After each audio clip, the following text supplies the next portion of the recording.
How much more is a cup of coffee going to cost?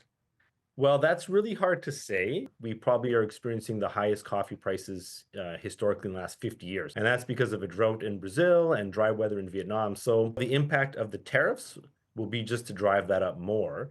We don't have tariffs in Canada on coffee coming from the US. Canada hasn't done that. But the US has tariffs on lots of countries right now. And that includes coffee countries. So it's hard to figure out what it will do, but it will drive prices up higher. We are not tariffing coffee. So why is it that if the Americans are tariffing some other country that Canada somehow Canadians would pay more for coffee? It's really similar to what I think we're discovering in Canada about a lot of our industries, and that is that they're just so integrated with the US. So if you're a big coffee company, you have a completely integrated North American supply chain at this point. You might have your major roasting facilities in the US. You might have your major warehouses, and so you're going to ship it into the US and roast it there and send it off to Canada.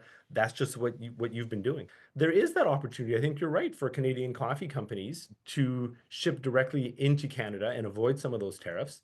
And I'm sure many of them already are. But for the many that also aren't, they have to first unpack their chains. So again, this is sort of a similar story for the last couple of months, is that they're so integrated and working in partnership with American companies Mhm. that suddenly you can't just overnight find new places to store your coffee, new places to ship, new agreements, new partnerships. That has to be built.